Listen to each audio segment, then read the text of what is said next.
Now, this is the deal with Hulk Hogan. I always felt that he should have never left the WWE. They were gonna do like, he was gonna be like an ambassador or attraction. He wasn't gonna be in the title picture, but he was gonna wrestle around late '93, early '94. They tried to replace him with Lex Luger, Bret Hart, all these people, Diesel, Razor Ramon, which he wind up teaming with those guys eventually down the line in WCW. The whole thing with that is that we wasn't ready to see him go, and I know they called him old and stuff like that, but if you look at today's baseball scene, even basketball or and even football, people over 40 are not old. And he wasn't even 40 when he left the WWE. He was 39 going on 40, which is, what's the big deal and whatever. But I always felt that he should have stayed, that's where he belongs. If he wanted to go, then that was his choice. I don't know. I wasn't there. If he wanted to go off and do movies, that's his business. I met him and his daughter. He's a very cool man. I speak to Jimmy Hart every once in a while. He's awesome. So, they're good people. Unfortunately, he had a couple setbacks for the last close to a decade, but he's back. God bless him. I hope he keeps his nose clean and not too much in the public and stays pretty private. He has his business with um the restaurant and the memorabilia store in Florida. Let's keep it that way. There's vultures out there. Like I said, the American public will build you up just to build you back down again, and it's a shame. It's like that friend that you don't know really who to trust. That's gonna be a gossip and talk behind your back. It's like one of those deals. But what I want to say is that people have been saying for the longest he doesn't know how to wrestle. And when you're 6'7", 6'8", you're lucky you could move around. Look at it. It's easy enough for the simple fact that he could do a vertical leap at his height and his weight. And he did somehow lose weight during his prime because of the steroid trial. And,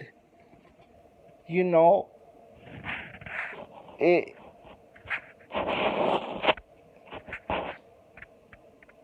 American wrestling is not so much about flips and doing all that stuff.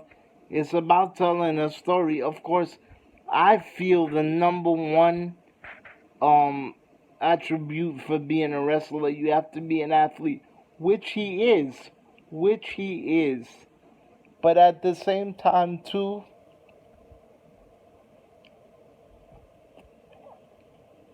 I'm not going to have the ability of a 8-foot tall basketball player. Hogan's not going to have the agility of Rey Mysterio or Shawn Michaels. That's how it is. It's genetics.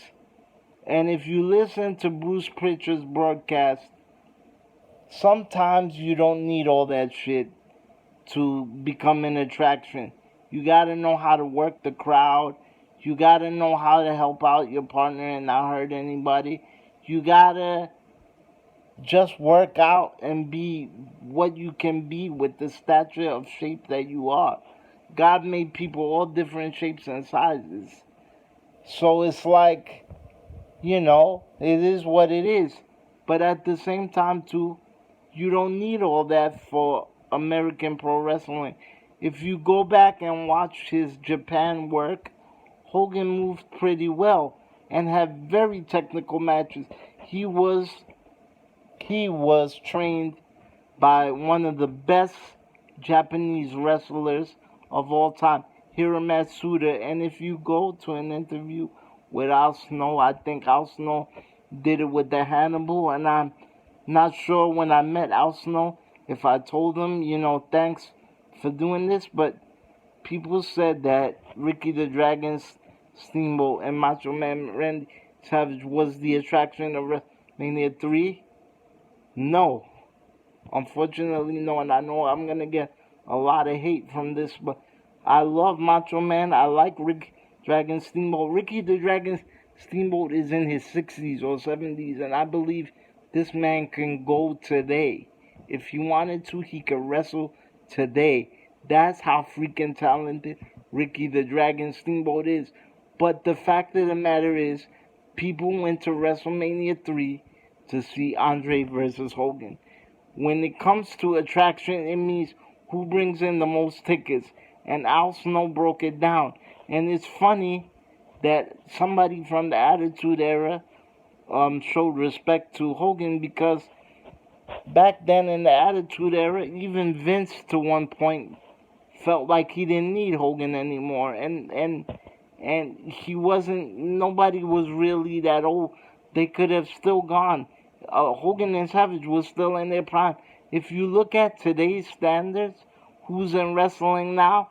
AJ Styles is Hogan's age when Hogan was in WCW running wild with the NWO.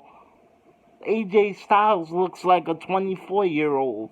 He's 43, he's not that old, but you know what I'm saying? Like, I just feel like with the whole Big Show going to AEW, there's certain people that need to stay in their league. And I know sometimes that's not feasible because you can't stay where you want to stay, or you can't be the name brand or the Babe Ruth of that brand forever in a day and be a lifer. But you know, sometimes you gotta be a hero. And then also too is the promoters too, where yes, it's a job like everything else. People are replaceable and non-replaceable, but sometimes you gotta listen to the fans and look at what brought you to the dance and appreciate the people that brought you business, which is what Tony Khan is doing now, and I hope he remains that way. I hope he changes his mind about people like Hogan, but then again too, I wish Hogan stays a lifer with WWE. Him and Vince been to too much of arguments and disarray. It's time to heal, and it's time to let Hulkamania have its own stay forever in a day in the annals of the WWE and wrestling period. But I like the way everybody's leaving everybody alone.